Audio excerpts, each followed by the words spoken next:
Hello everyone, my name is Olasupo Shasore and welcome to Africa Atlantic. In this podcast, we're going to be talking about history, the hidden backstory of history.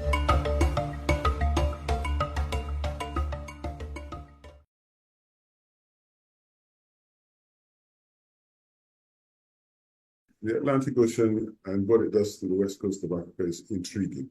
And that's probably what we're going to be talking about in some respects, for the history of this part of the country and this part of the continent, and how we can really sort of understand one particular interesting piece of work and how that dovetails into understanding history and bettering our understanding of history.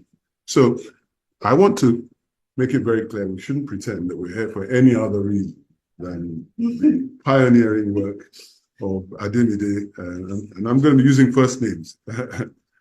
Imagine Lagos, mapping history, place and politics in a 19th century African city, which has just been released, and it's making the rounds quickly. But we're fortunate to have you with us in Lagos. I say it's pioneering because the approach that you've used has brought out the beauty of additional sources. You've combined some traditional newspapers, letters, maps, newspapers, letters, diaries, and other contemporary primary and secondary sources. But most intriguingly, you brought in this spatial understanding, this historical source called maps and other imagery. So tell us about your intellectual journey in this book. Okay. Well, thank you. It's such a pleasure to be here, and I'm so glad that we're doing this in Lagos, on Lagos Island. And as you said, we're among friends. So it's really an honor for me to be here to discuss my book with such amazing people who have really been pivotal in making this book possible. I mean, they might have my name on it, but obviously this is not a labor of an individual person, right? So I feel like I'm so thankful to be able to be here to have this conversation with people who were talking to me about this work before it became the project that it is now. So I'm really thankful and happy about that. So to talk about the book, I'm somebody who, grew up in Lagos, the usual thing, went to school here for a long time, but at the same time, I never did any history, right? So for me, I didn't really know much about Lagos. Yoruba culture is very powerful, so there's a lot of cultural cues that I did have, but nothing really historical, understanding the history of this place. And it's only until I left the country and people started asking me about where I was from, I realized I really had no information. And so then, but I was one of those people who was tracked into STEM. So I was an engineer doing architecture, all of those things. And how this happened is I was working in this architectural firm, and basically we were doing work on Lagos. It was all like post-oil boom Lagos, very sort of dark, the kind of dark early democracy Lagos. And I realized that there must be more to this place than just the doom and gloom of, post-oil boom, are we going to be democratic or not? So I started doing all this research in the Netherlands, and I realized I wanted to know more, and I wanted my friends to know more, and I wanted people around me to know more. So then I started doing this research. I ended up getting a PhD in history. And to get to the maps, I was somebody who was a classically trained historian in that what we look for is documents, right? We look for things that are written down. So with the training that I had, the first place they send you to is England. And I was always uncomfortable with starting my work on Lagos in England. So all of us who are, so I first met Professor Sanni at the National Archives in London, in Kew Gardens. So, but then I would tell my parents I'm working on Lagos history. They're like, why are you in England? And I was like, well, and it's hard to explain, but because I'm interested in after working on 20th century Lagos for a while, I realized that, doing a little bit of research in the Netherlands, I realized that the real story of Lagos, as far as I was concerned, to understand the 20th century, we had to understand the 1870s, the 1860s, the 1850s and 40s. But then all those documents are in Kew Gardens. They're in the British Library. They're the Royal Geographical Society. So, then I would try to come to Lagos and try to do research here. But, when I was still starting this project, it was very we need documents. And one day, actually, by a happy accident, I was waiting for my documents in Kew Gardens. Yeah. And you tell the story in the book, but yes, please tell it. Yeah. So don't worry, I won't take too long. So the point about this is that this is probably in 2010 or 2011. Kew Gardens is extremely well organized. It's a really beautiful, well-structured place. And I was waiting for my documents, and I noticed that they had something called the map room on the 3rd floor. And I was like, what on earth is in the map room? And what I found there, as I say in the book, really changed the trajectory of my work, because I went there and I discovered they had all these incredible maps, not just of Nigeria, but of Lagos. And in the book, I talk about how I've categorized these maps into 8 different kinds, because I talk about how the maps do different things. I talk about, because I'm now a historian of maps and map making, I talk about how some of them are intimate maps, and then they talk about relationships, like people are having fights, they're having arguments. Some of them are about territory, they're about British expansion. Some of the maps are about race, Black people live here, white people live here. Some of them really engage with our myths about Lagos, what are the original quarters of Lagos, Olobo, here, this and that. And I found that the maps have so much information, and because of and then there was a really incredible, the cover is from a trigonometrical survey that was done in 1891 in Lagos. And these maps are so huge. Each one is probably about, maybe like, it's hard to say, maybe 2 meters across and 1 meter across. And the level of detail, you can see on the cover, you can see street names, people, fetish shrine, mosques, church. 1891. And so there was this incredible survey of Lagos with incredible detail. So what I ended up doing was, because of my former training, I started realizing that not only are these maps information, I can actually draw new maps of Lagos. So part of what I do is just really trying to get people to imagine the city as it could be.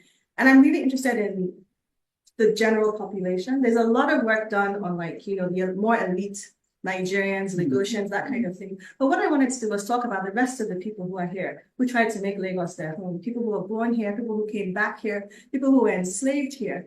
And so what I do in my work is that I try to get people, as I said, to try to understand the city, because when you read history books about Lagos, it's almost like you can't feel the city. You can't feel that energy, the pain, the pace, the sound, the noise, all of that. It's really missing from our histories of Lagos. And I really wanted to bring that back. So you'll see some of that messiness in the way that I show the book. And then the final thing I'll say about the maps is, after making maps for so long and really thinking about, things like Elegbata Creek that no longer exist. All we have now are just the street names or the lake.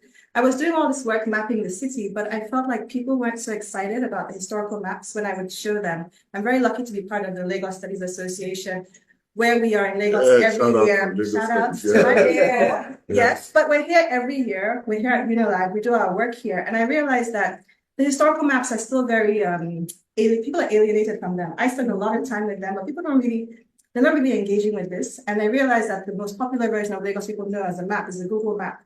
So I started layering, because of Uber, Bolt, all these things. So I started layering historical information. And I realized one day that I would have to be brave and go into Lagos Island and walk around and try to find, and I remember I told you about this when I started this project, and everybody was like, what are you doing? I was like, no, I want to write about the history of the tram. I'm going to go look for the tracks. I'm going to go and look for the pieces. I'm going to go and look for what we can find. And so to end this story with the book, I remember we're in Ekwetedo, and I was with my research partners, and we were at the intersection we looked up and we were on Omidido Street. And I was like, how peculiar. I wonder what this means. And then we got to the intersection and we got to Inobere right there. And I thought, what is going on? What do these street names mean?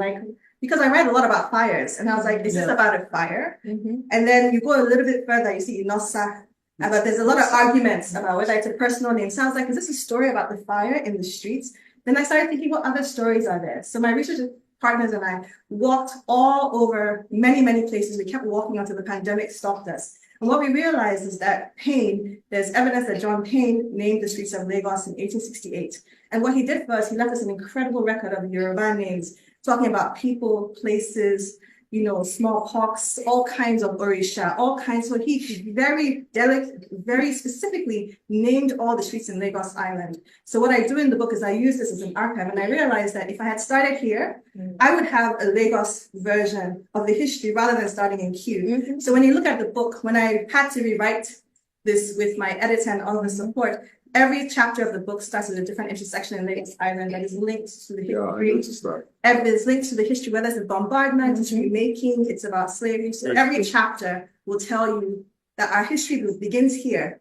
So it took me a while to get there, and also telling the story. So I'm going to ask you to read a bit of it, but before I do that, I just want to leave something with all of us, because I'm going to make us all come back to it. My favorite phrase in this book, and I've read it, is where she uses as a subtitle, landscape and geography as archives. I mean, she's talking about a source. She takes this is now not ordinary material for a historian.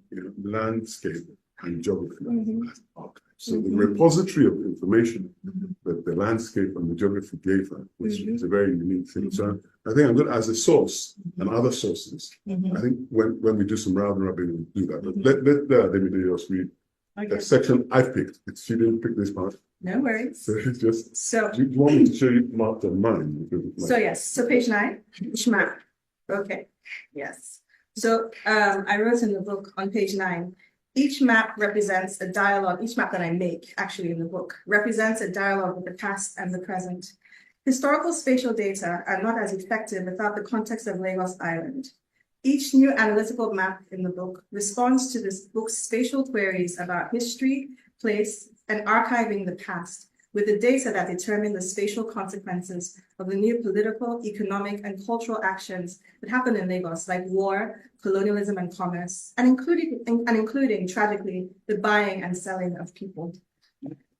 And it shows her methodology. It involved this questioning the sources that she had.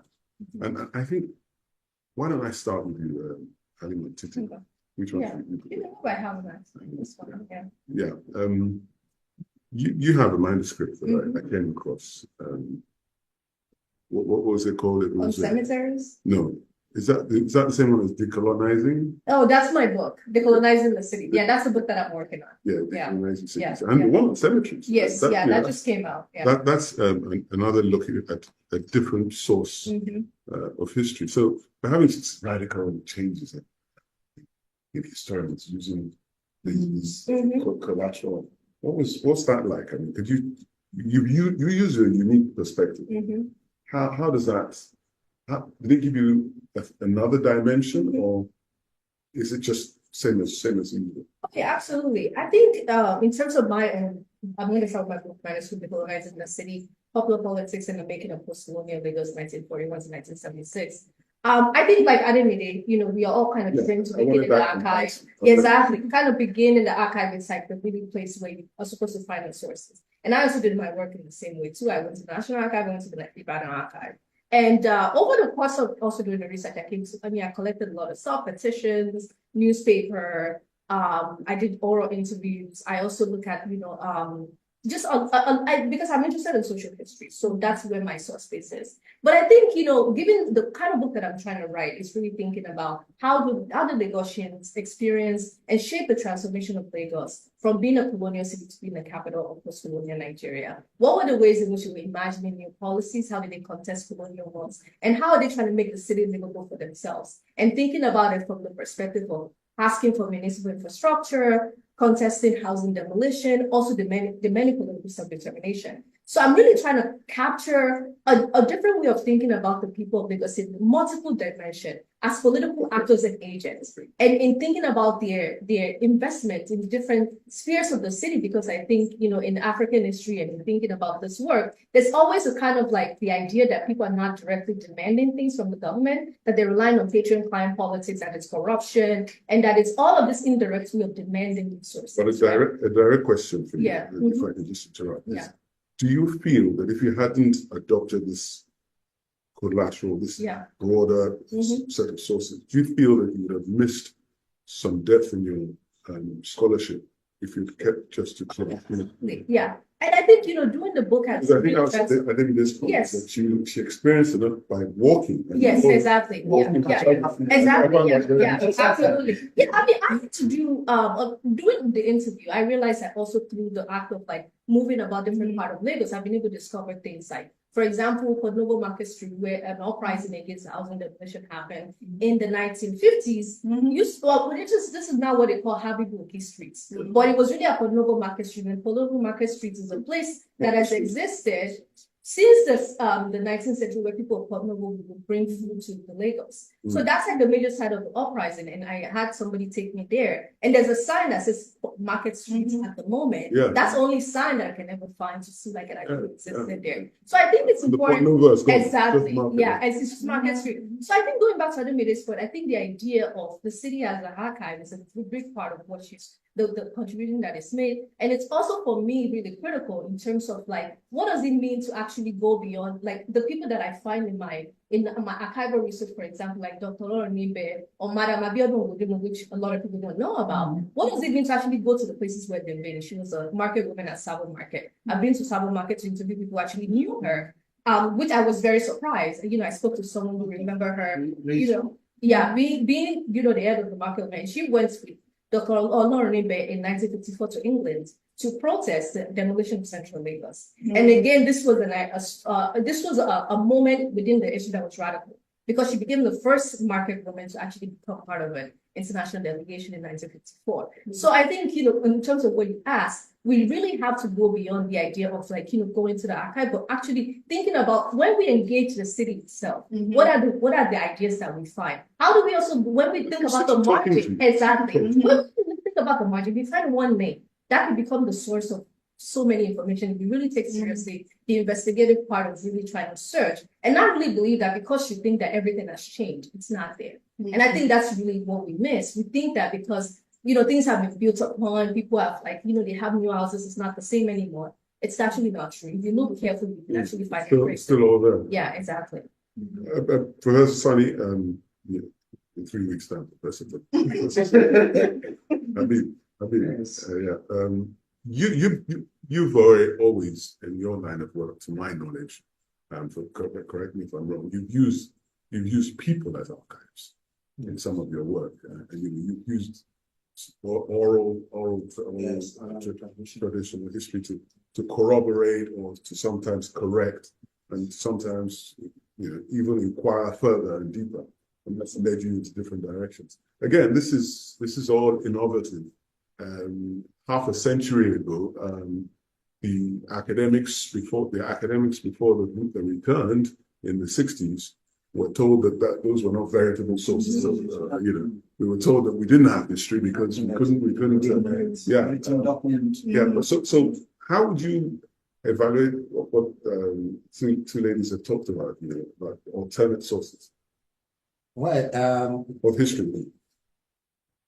Like we have always known, history is not static in the sense of it, and we have varieties of sources to interrogate with. It is from that perspective that we should be looking at different sources aside from what we used to know in the local environment. Historians have always relied on what you have referred to as oral sources, as oral information, oral tradition as a major source of history. And unless we are able to use that, we may also miss some of the things that has actually happened in the past. Historians believe that history, as I have said, is all about ideas of people, interactions over time that demands various sources, because history itself is something that people believe should not just be what you hear or what people say, but it's a combination of activities over time that makes history. And if we can go by AH's perception, there are information that are lying down somewhere that people have not tapped. These are the kind of things that they have brought into historical studies that we are seeing. But we cannot also remove the importance of oral sources, despite its many limitations. Despite its many limitations, we cannot remove the fact that we can get information through oral sources. But as they have done, which appears to be innovative, looking at maps, looking at cemetery records. Yes, cemeteries. Even some other things that we cannot even recall that exists in the past. Looking at all of this makes history livable, makes people come about the idea that when we have missed, it was through your book that I had a clear glimpse, seriously, I'm telling you. of the tram. Mm. I once lived at Ashoc Street, Mm. and they called that place Ojuera.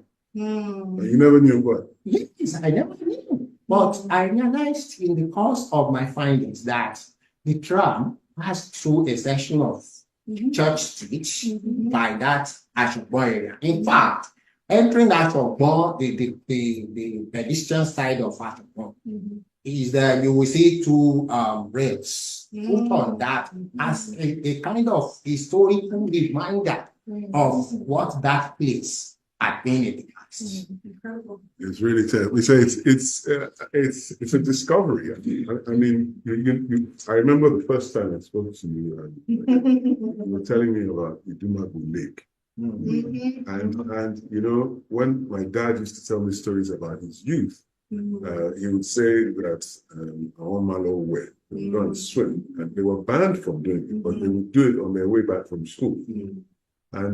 And I said, but this was on Lagos Island. And he said, he would say yes. And so they said, they'd go and swim and get home late and get beaten for going to swim. So he was obviously talking about a lake that didn't exist. But the young boy that I was, I never interrogated. And I looked at the stories and I said, this guy, I mean, really, are you? So when Ademide was telling me about these sand-filled and reclaimed areas that have been overtaken and how the maps were talking about these areas. I thought that was really, really good. I mean, what else did you, before I come to Sherry, what else did you find that was a stunt? Can you single out any one thing? Just tell us one thing. I mean, there's just so much. Going back to, you know, the toponyms and what we call things, Yoruba itself, as you're saying, Prof, is like an incredible source if we just pay attention. You know, even like, so I have maps that talk about the topography, you know, where the contours of the land, like where the land rises, where it goes steeply into the water. All of that is already recorded in Yoruba. Okay, this one, that one. But to me, the most striking story I can tell about the maps, and you know, the story your father is telling you, is absolutely true. All that's there now, it used to be Reclamation Road, and then now it's like Idumago Lane or something. And there used to be bridges, so Avenue, thank you. So they actually just wrote an article about all the bridges that used to bridge all these old lagoons that were there. So for me, the most striking story is that I remember hearing about the bombardment of Lagos when I was doing my PhD, and I was shocked that Lagos was bombarded twice in 1851, and I'd never heard of this. Like, how is this possible that the city was bombed? It turned out this is something that happened quite frequently on the coast with the British cruisers. And so for me, I was just so taken with that story that, you know, the city could have been destroyed and rebuilt. So actually Lagos was constantly being redone and rebuilt. And what really struck me in the sources was that one of the captains on the ship wrote a letter that he tried to bomb Olobo and Faji and all those places, but the city was saved by a lake and a creek. And I was like, how curious, I wonder what this means. And then it just stayed with me for a long time. And I always tell people that the people that bombarded Lagos, in their maps, they wrote their names all over the city. So if you go to Wilmot Point, he was one of the captains on the ship that bombarded in 1851. So our history is everywhere. And I remember when but you see, it took me a really long time to understand that. And so I remember when I looked at this 1891 map, I saw a lake and a creek. And I was like, no way. Could it really be? Because right now, if you go there, you see Lake Street and you see Elegbata Street, Creek. And for the longest time, I've been trying to find the meaning of Elegbata. Like, what does this mean? I've asked so many people, nobody knows. Maybe somebody here knows. But I don't know yet. But the point, so exactly, but so some people say that, but it's been really hard to find. We'll talk about this afterwards then. But the point is that I looked on the maps, and you know, I draw these maps that compare contemporary Lagos to the historical Lagos. And I was able to, you know, so I was standing there at the corner of Lake and Elegbata Street. And it was just so stunning to me that the street, when you look at it from the aerial perspective, it curves. The street follows the same curve as the creek does. And people may not know that they're living on an old creek. And I'll end with this quote by Toni Morrison, where she talks about water remembers. So when you look at the way that Lagos floods, it floods where a lot of those old creeks were. Look at Isalegongo Creek, Idumago Creek and Lagoon, that was quite huge. And if you look at Lagos from the Google, if you look at the Google map of Lagos, you can almost trace out. If you know what you're looking for, you can trace out the old island, and I do this in the book. So it's really incredible to me that it was all just there. And so that's why this is the cover. And that's my favorite story about geography that, I've been to Lakeshore, I've been there, we captured all these images, and it's all just right there in front of us. Yeah. If we know how to look at it. Yes, we know. Imagine Lakes. That's a great title. Dr. Jimoh. So, that drives me to the interrogation of existing sources and how accurate over time or inaccurate or needing of corroboration the accounts of our history have been. Because here we're talking about discoveries, okay? So, but there's been certain staples, certain basic secondary sources that people have relied on and built their own scholarship on. How serious do you think the misadventure of some of our history? I think Ademide and Professor Adelusi represent two episodes of sources of Lagos history. Now, she is using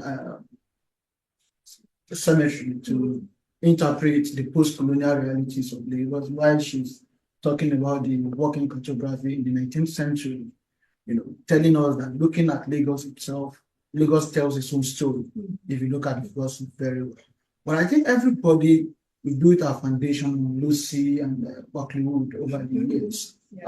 Before 19th century, Christian man, delved into the colonial judicial record to tell us about the struggle over properties, and I interpret the capitalist nature or face of Lagos history. But for me, events in Lagos in the 19th century and outside Lagos, there's a nexus, because Lagos, I don't believe Lagos existed then in a vacuum.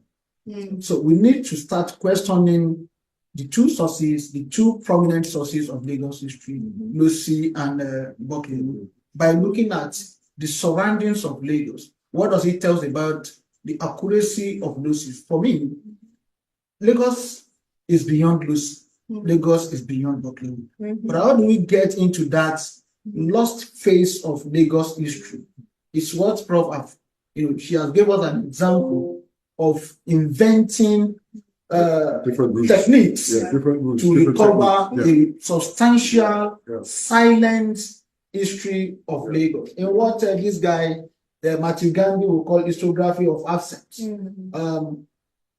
Lagos 17th century, we are yet to know about Lagos of 16th century, 15th century, because I believe there is Lagos of 15th century, there's Lagos of 14th century. Absolutely. So how do we recover these centuries of Lagos history? She has shown an example of great, imagination, invention, technology, bringing all these together to tell us about what ordinarily you cannot find in the archives. Because the Europeans who document our history only document what they want us to know. They will document what will shape our identity as Africans, not as human beings, but as Africans. Now she is telling us, walking around the city tells its own stories. Then how do we tell the story of pre-European, phase of Lagos history? So I want to believe that Lucy and Buckleywood actually represented the 19th century, nothing beyond that. Yeah, and Buckleywood is quite. He's almost confessionary in his opening when he says he was asked to write it by John Jimenez, who was the administrator of Lagos at the time. You were asked to write it by the British administrator. Really, what value could you really do for us beyond what the administrator wanted to hear? And he said, well, and I couldn't find anything beyond. No stories told me anything beyond 1700 anyway. So he obviously blanked out anything before 1700. So we really need to, and going back to my favorite phrase in Ademide's book, the landscape and geography as archives, sedimentology, and the study of earthworks. The anthropologists will tell you that people buried living things. So you bury your pots, or they'll get buried by weather and circumstance. And so For instance, the work of the fantastic professors in the archaeology department of the University of Ralph Alabi and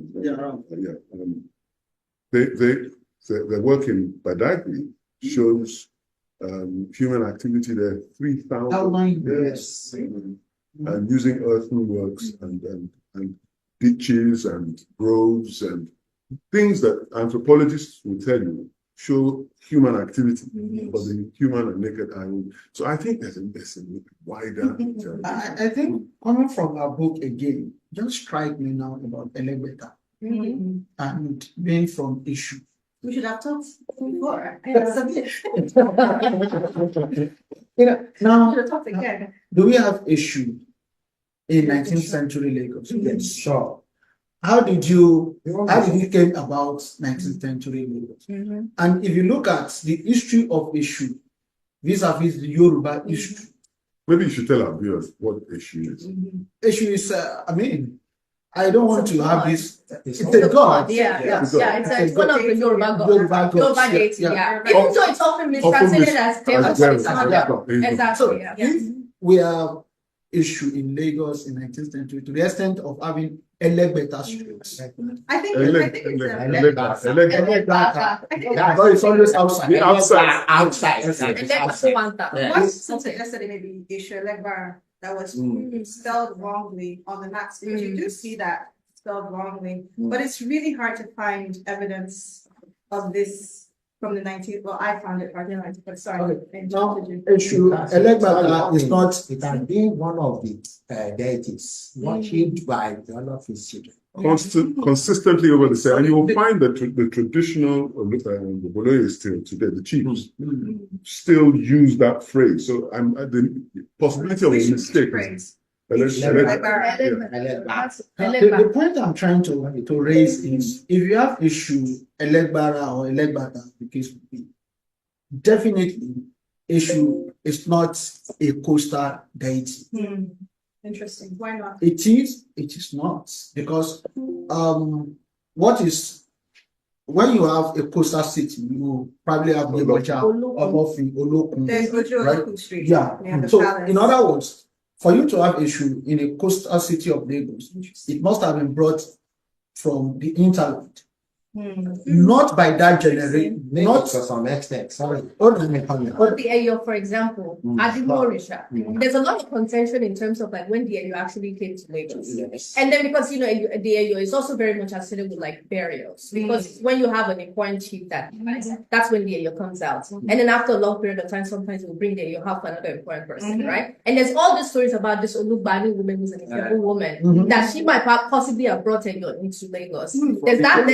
Exactly, that's possible. So I don't know. I mean, I said it's possible. I'm not saying That's you can be very. Anyway, the point I'm raising is the material culture. Okay. Looking at Lagos history from the material culture. Yeah. Because if you study the material culture and the origin of those particular cultural objects, it tells much about the history of the location. Yeah. Probably an interaction between Lagos as a coastal city and the hinterland, or an existing civilization that is yet to be accounted for, because they should go beyond 19th century Yoruba civilization, right? Yeah. And Eshu is not something you found, you establish on your own. Yeah. It's an inherited deity. Yeah. Okay.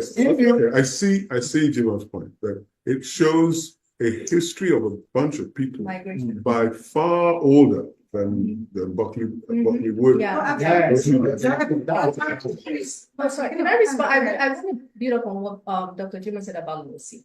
Because I agree with you that people take Lucy at face value, right? There's always this idea that, it's not really, you can't investigate it, or you can't think about its fallacy, right? And it's like, it's a go-to source, it's a classical source when it comes to short labor. But I think we need to think about its methodology. How and why did we write this book, right? And the methodology is really critical because it helps us to also think about what is missing, the voices that have been obscured. For example, the first Yoruba version published in 1914, he says it in the preface. It was like, I wrote this book, he was a Roman Catholic headmaster. The Roman Catholic priest came to him and said, we need the short pamphlet for the people who learn the history of it. But we also have to think about, he talks about the defects that other people have to help him to correct. Like the editor of Weru, he said one of the key people that help him to correct the text. So we need to ask ourselves through this process of the creation of this text, right? What were the things that were taken out? Of course, it's hard to understand, but one way in which you can think about it is, let's think about the Weru itself, right? Which kind of archive does it present when it comes to history of Lagos? How, to what extent is it, in conversation with the issue of Lagos that we know? What were taken out of the issue of Lagos that could possibly be the Weru report?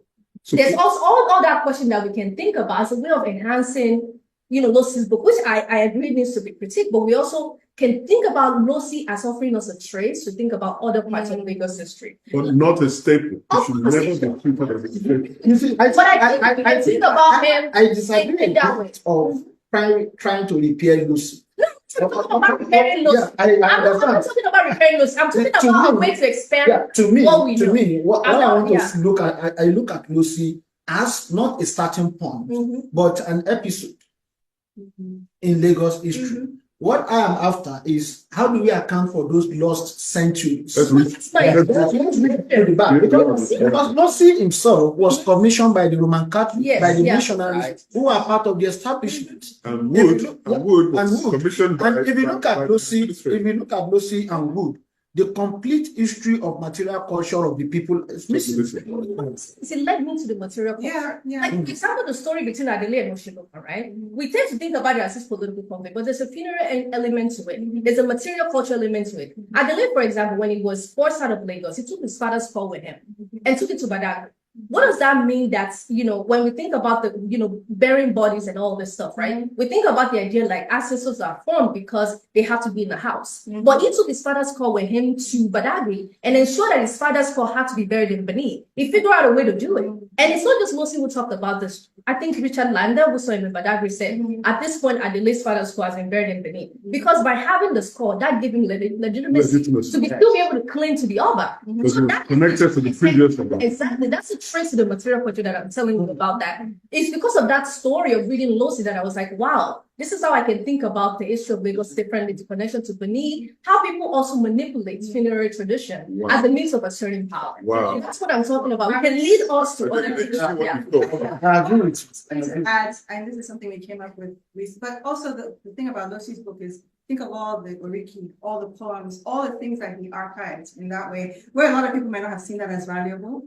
And I'm not saying what he wrote down was the definitive version, but at least it's something that was in circulation. So for a lot of the Oriki that are attached to different people, I think Lucy's work is an important archive, but we have to understand the moment it was created, because actually there are earlier versions of the history of Lagos. So for instance, the Nigerian Pioneer, I don't know if you've seen it, but there are these serialized histories of Lagos that come from 1914 and 1915. Of course, Nigerian Pioneer, we have to understand, it's also a government-supported paper. So that's an issue, right?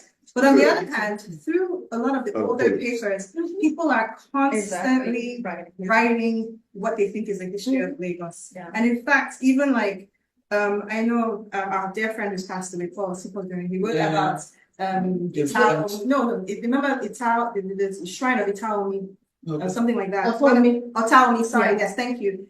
There's actually newspaper records of, the fire on the lagoon and how the people who worshipped exactly.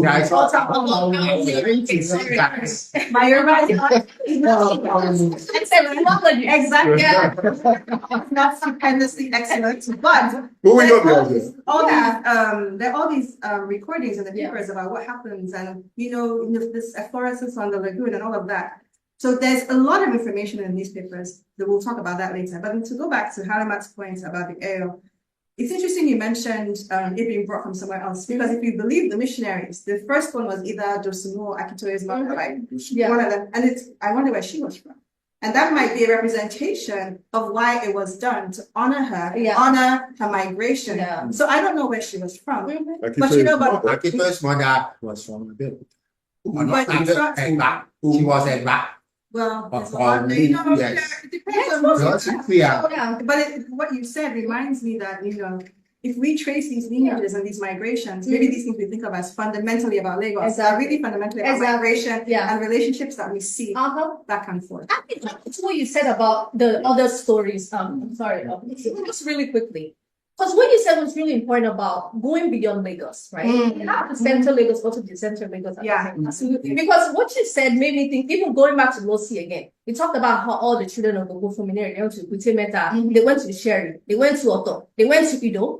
How much time have we really spent in this place? Exactly. To really, I mean, going back to what you said about archaeology, right? These are places with rich material cultures. Like we think about Sherry. I mean, the only person I think about with the Sherry is Taiwo, for example. They talk about it from the Sherry. You know, what does it mean for a Sherry to be part of Lagos? So how do the people of the Sherry connect? Even when you do the excavation of thinking about material culture, that's another way to really bring all these towns in, to really rethink it, not just their ownership, but also rethinking the history of Lagos. Thank you. I was going to say something about the etymology of Eyo in Lagos varies, and there are about 4 or 5 accounts of it. But prior to being used as a kind of funeral and passage, it had been used first and foremost to solve the fertility problem of Olubali, the wife of Obali. And it was from that perspective we find out that there are 3 main Orisha instead of 5. You have the Adimu or Adamu Orisha, which in itself is broken into 2. Ogunran and Adimu, male and female. Then you have Oshaoniko and Oshaologe. These are the 3 deities of the Adamu Orisha that were brought not from Iperu, but from Benin by a version. That it was the paraphernalia of the Eyo that was later added by Molu and Iperu man, who followed the procession to the worshipping of these deities at modern, what do you call the place now? Around around that area. So, Ademide started first as a fertility god, and the Europeans account, which probably explain why when you see them on the morning, they're not wearing they just wear a wrapper and these charms. So that shows the extent of the failure of the so-called accounts by these European-sponsored writers of Lagos history. That Ademide festival started with the burial of the wife, the family, it couldn't have preceded that. But we all know the story. Back to the book, it's just called for us to start rethinking. That's exactly the pose I was making. The whole process of writing history. Because oftentimes we relied on the archives, and archive itself is a product of politics of identity. Also celebrated sources like Loshi and So as a people, we must begin to think about, 1, archaeology, the material culture of Lagos, because beyond Lagos Island, Losi and Buckleyhood concentrated on Lagos Island. But we are going to do a lot of fantastic job for the people if we look at Lagos beyond Lagos. Because there is that connection. Take, for instance, what does Losi tell us about Igbo Efon? Just around that. What does it tell us about Okepa? Even what does it tell us about Alausa? The present seat of government. The entire Eastern district. If we look at the history of Alausa, for instance, then we can begin to think of why the people of Lagos sees Alausa as their farm state. What is the connection between Alausa and the present Oshodi? Oshodi. Do those places, are we talking about 19th century? Then Ademide is a kola reserve, a kola nut farm. How many years does it take a kola nut to grow? How many?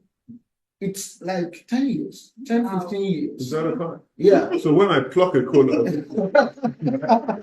for you to have a very big kola nut farm in that area, it shows that there are settlements, there are civilization. Because people must live on the farm, survive, and so for us to get the accurate or near accurate history of Lagos, we have to move a bit outside Lagos, start to see that connection. And she has given us the working, what do you call it, a new tool to imagine a city. Yeah, to reimagine. A city. I want to add that even before we get to Alausa or anywhere else, we need to talk about Victoria Island. We need to talk about Ibutimeta. Because when we talk about Ikoyi, Because if you look at the maps of Lagos from the 1870s, 1880s, there's even a really incredible survey of Victoria Island from 1898.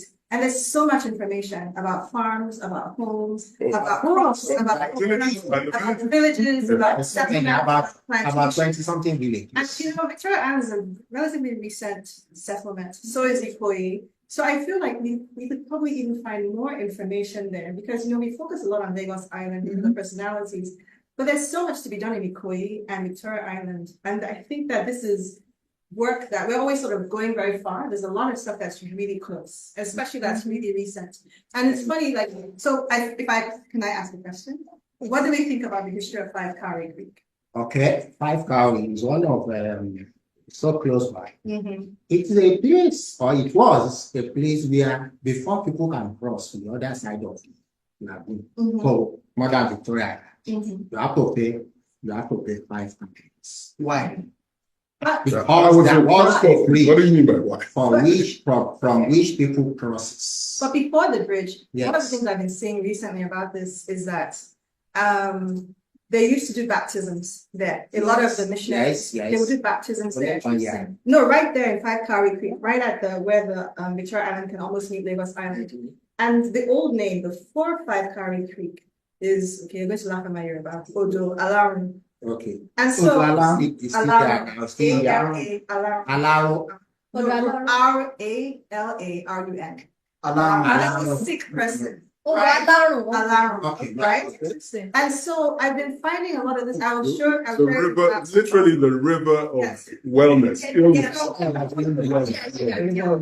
Yeah. What I've been finding is that perhaps there's a connection between people who used to worship and heal people there, Yeah. and why the missionaries would. That's as they- anthropology coming into Right. yes. And Yeah. so missionaries taking people there to be healed is probably another layer of people already believe that the water is healing. Exactly. So Five Cowrie Creek is a much newer name. And so when we look at this geography of the city, we can see that the city itself it's telling us things. And if we just listen to, I'm really working on a history of the water now. And so we're thinking, and you have to wonder, why did they put the colonial hospital right there, right? In that area near exactly where it was built. The European. So there's a sense of people understanding water and power and healing that's embedded right there in the names of these places. So I just think that even the things we take for granted. Near we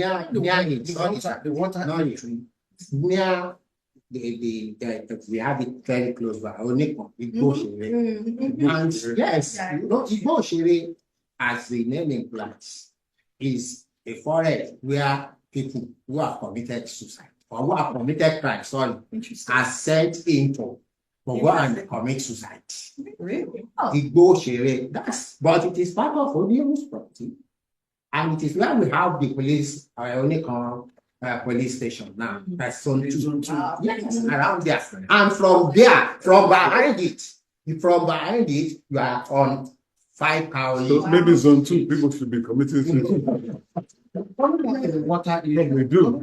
Yeah. It just strikes me that the water factor in Lagos history. Now, if you, I know you know, but Amosibishi, the 19th century Lagos history. Yes. It was of Mahi origin. Yes. Now, if you look at the antiquity of Mahi people in Lagos, Like water people. yeah, it goes beyond 19th century. But yeah, In fact, some scholars have found that they were here before Benin. Interesting. Yeah, that they were here before Benin. But they're transient people, so Yeah, they're- so because if you look at coming from Ondo states through Epe Lagoon down to Aegean, they are always on the coast. up to modern Benin. Modern Benin The Republic. fact that it's So we can marine. begin to look at Lagos history, the water factor in Lagos history, and that will tell us a lot. Yeah, Beyond- you work at it, You know, Yes. if you tell us a lot beyond Losi, because to me, of course, Losi pioneering work, good work, fantastic work, Not fantastic. but with the damage, Losi and Wood have done to Damage. people, damage in quotes, is that everybody thinks of Lagos As a starting point from Exactly. Lotion and Yeah. Woodward, I mean, you can't believe the number of purported history of Lagos books that are actually just amplifications Yeah. of Wood and Lotion. Yeah. It's really incredible. In one of my recent I think we're running out of time. Okay. Would you believe that we've been talking for an hour? That's really fun.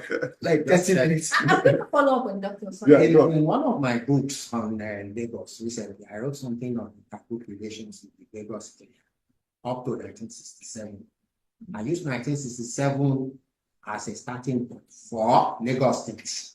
But the work itself looked at Lagos area, not as Lagos. This story about Olofin being the eldest settlers in Lagos is a lot that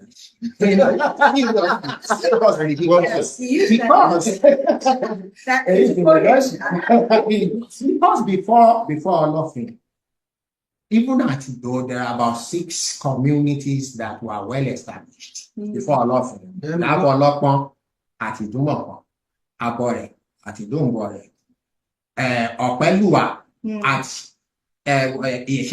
what's the place called now?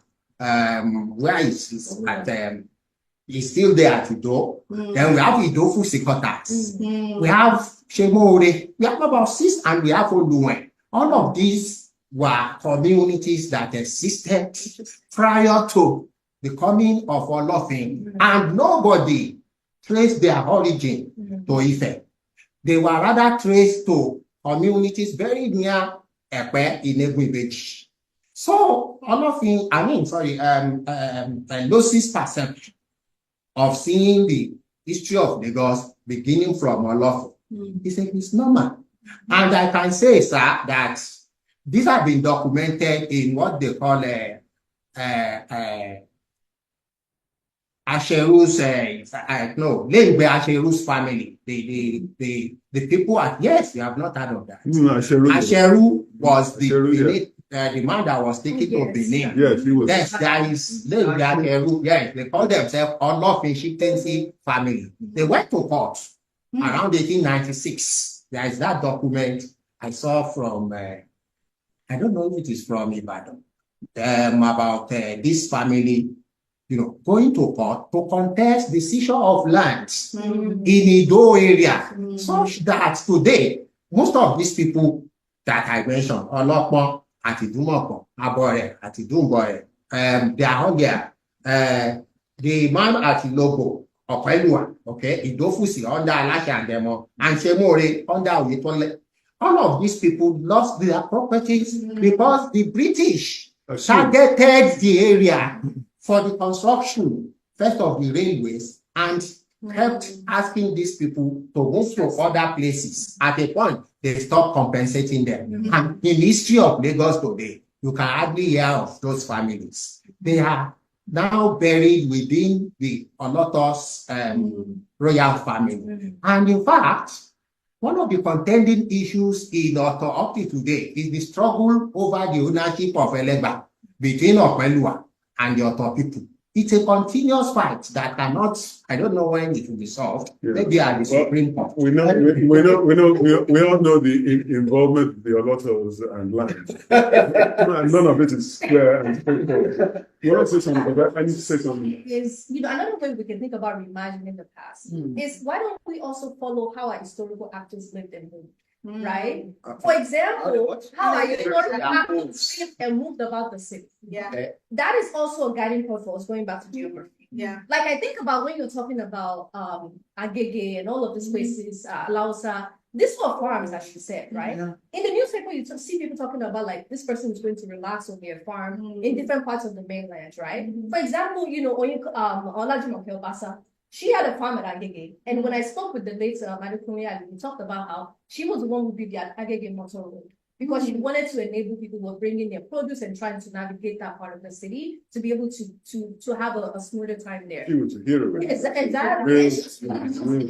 It was for, I think, the Ikija house, or something like that. And you had other people, other families too, who had a farm in that part of the area. And part of why that's also significant is that by thinking through when and how are they moving through the city, we can start to ask questions about those places. Olajimoh Kelbasa, she loves to walk, right? And unfortunately, she was killed when she was on one of our walks she had a motor accident. Oh my gosh. Yeah, that's how she was unfortunately killed, because she really likes to move about the city by walking different places. So going back to what you were saying, in terms of this walking cartography, but also thinking about when we reimagine the past, we have to think about what are the ways in which our historical actors are navigating the city. Sure. What are the places that are important to them, right? Yeah. And how that also helps to connect exactly the two parts of Lagos in different ways. Because when you think about the island and the mainland, it's like, oh, it's so exhausting and all of this thing. But historical actors, they had a way of moving about and thinking about this space. Absolutely. Connected Absolutely. Which again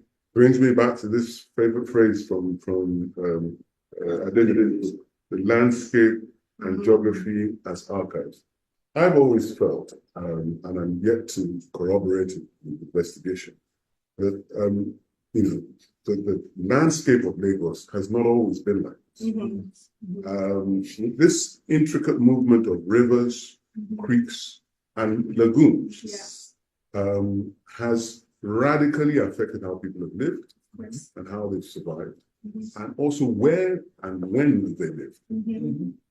So if you just think about modern day Lagos and how so many islands have been joined by reclamation, all right, and how people have moved to live in places that were part of the lagoon and now part of the ocean. Yeah. You can imagine that sedimentology and the movement of land over centuries would prove to you that there is a Lagos of 2,000 years ago.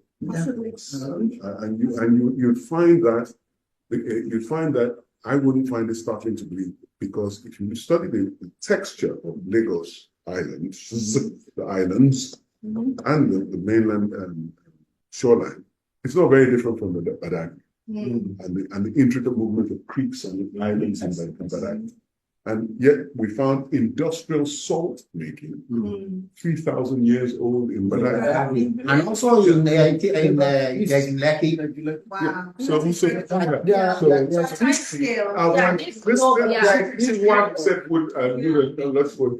The Lekki shoreline was populated by the Ijebu people who came there centuries, about 3,000 years ago, for salt making.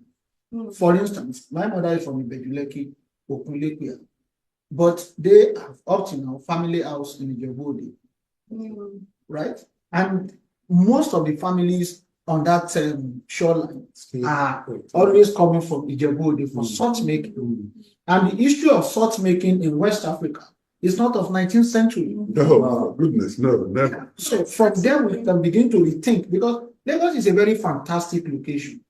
It's not possible for Lagos to be empty in the 13th, 14th century, while you have a thriving civilization of people right at the next door, and they don't want to come to the shore.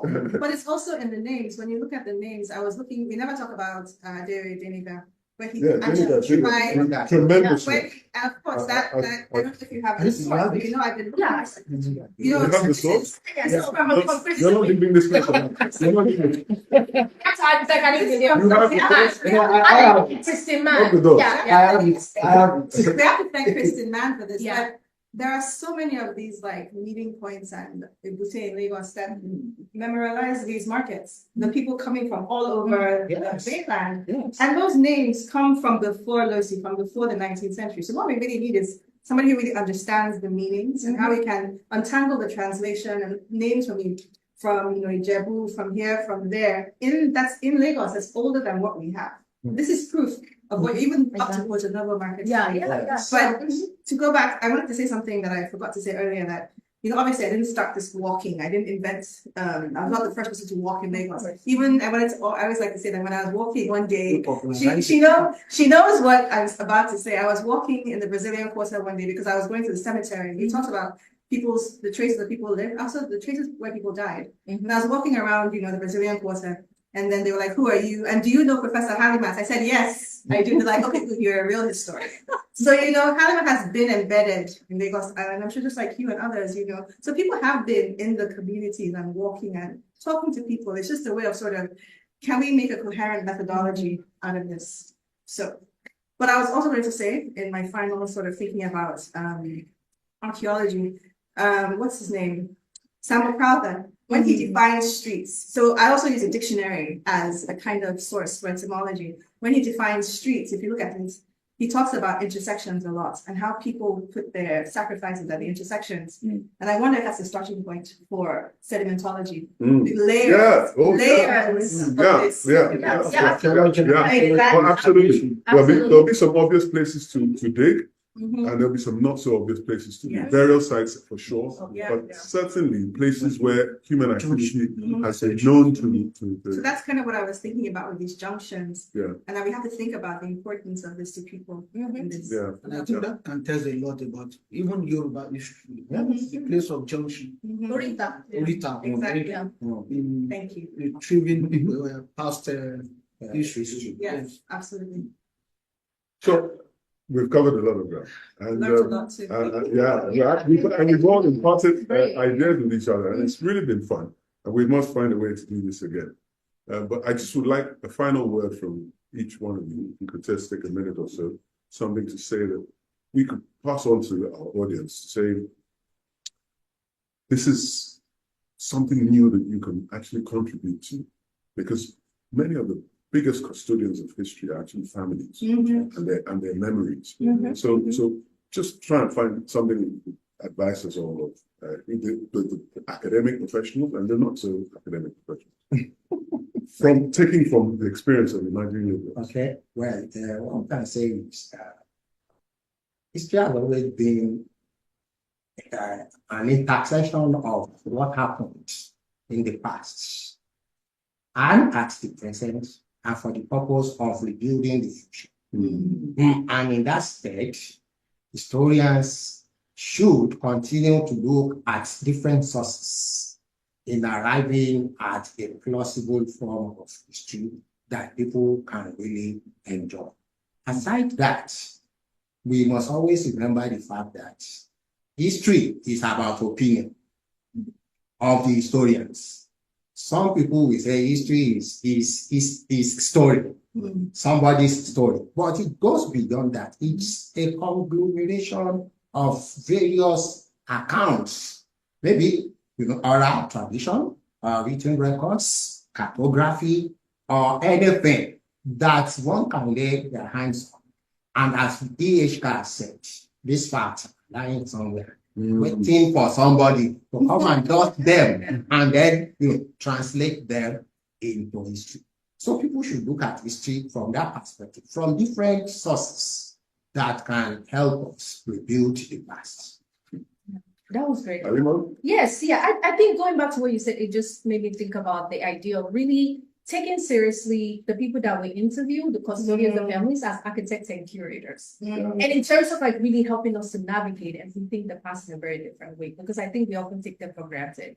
And that's very important in terms of reimagining and thinking about new sources. The other thing that I also want to add to that is I'm also thinking about, kind of blanket. Oh yeah, I want to also think about the margins of some of the sources that we read, right? Or even the names can be the guiding spaces and point towards finding new sources. Because sometimes when we see one name, we might think, well, I can't find a lot about it, right? That means it's not important. But the fact that people show up, they're part of what we're reading, they are part of the conversation. We need to think about how can we amplify their voices. Oral interview is one of them, looking at newspaper, obviously talking to a lot of families, also, being in the city, right? And I think goes back to what you said, it kind of goes back to your book in terms of really thinking about the city as an archive, right? It's a really critical point. But I think really taking oral custodian, as a custodian seriously, as really architects, people who have a vision that they can help us reconstruct in so many ways through the ways in which they tell us about it. It's also very critical in terms of rethinking sources. Fantastic. I think Christian Man or Margaret, is it Margaret something? City is the people. Yeah, Margaret Hill. I mean, Lagos for me, we must help Lagos to rediscover itself because there's a substantial part of Lagos that we are yet to recover. And people must begin to talk. Families, because history shapes identity. It helps us to understand who we are. With Lagos that we are talking about often is 19th century Lagos, European Lagos, but we need to prove that Lagos as a very rich civilization beyond what we are made to understand by Lucy, by Buckleywood, by Christian Mann. And that will tell us a lot about the link from the past, the 19th century, the present, and probably help us to project the future of what the shape of the city will be. She has invented a very nice idea of the history of a city is embedded in right there within the city itself. So we need to start talking about a reimagining of Lagos that is beyond Lucy, beyond Buckleywood, to really tell a fantastic history of Lagos, which is somewhere lying far. Right.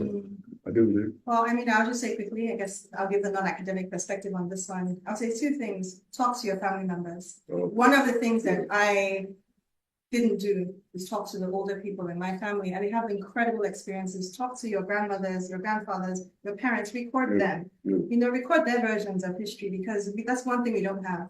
You know, our family experiences. My mother repeat these stories to me, and what I should do is record her and my dad. So talk to your family, find out your histories. Everybody has a history. Every family is the same age. The second thing I say to people guys, look up, whether it's where you work or where you live or where your friends or where you like to hang out. Where are you in Lagos? Where are you in the city? And what does this name mean? Is it a recent name? Is it an old name? What is this place that's meaningful to you? What does the name mean? Can you find that out? I mean, I grew up in the street I didn't understand, was completely linked to the history of Lagos to the 17th century. But I could never understand that connection. So like, you know, but well, I spent a lot of time there. But one of the things that, but one of the things is that we're all connected. So everybody, let's look up wherever you are. You know, why, you know, fantastic. Fantastic. So yeah, there's a map, there's a diary, there's a photograph, there's something in your wardrobe and the wardrobe of your grandmother or your auntie. Thank you very much. I must thank you. Thank you so much for spending time. It's been fun. It's the best one I've spent in a long time. Oh, nice. Thank you all. So we'll make sure we circulate this and try and teach the people. Thanks a lot. Absolutely. Okay. Thank you. Like, you know, he wants to come back to Lagos. And he asked me one day, he's like, Ademide, can you find a map of Oniko on an old map? Brown. And it's so fascinating. So I was like, okay, let me look at my maps. There is no Oniko on the maps until the 1910, 1930. This is just Araromi. Yeah. That was this whole area. And I was like, this is when they did the washing, right? Yeah. So all of this place was just Araromi. And then I haven't figured out why, but at some point around like 1980, all of a sudden it's called Oniko. And it's like, this is really fascinating. Because somebody asked me, because they know I have a lot of maps, and I was like, this place wasn't always Oniko. So I don't know. And so if you want to buy a copy, don't buy it, and it's on Amazon. No, it's also in Lagos. If you go to Bada, I'm sorry. Imagine Lagos upside down. If you go to Bada, Lagos, it's on Boyle Street, 27. You can get a copy of the book in Naira. But yes, Bada. That's the Bada, Lagos return at the opposite of Japa. And so I'm also working on, you know, as I was saying to you, versions that can be more accessible, because this is primarily an academic book. I really want to work with all of us to sort of produce something that even young people can read, something that's more accessible, something that's more visual. So yeah, so watch this thing. I think we don't found it Admaturia. This is probably one of the best books in Lagos. Really is. I read it this weekend. I didn't put it down. The language, the style, the techniques is fantastic. Thank you. Like I said, it has my name, but this is really a labor of so many people. And you know, you saw all of this coming when I remember I told you about the walking, and this is where we are now. But I also talk about people like Professor and that I worked with, because, you know, I work with a photographer and another researcher, and they captured so much, and I write about them. Good.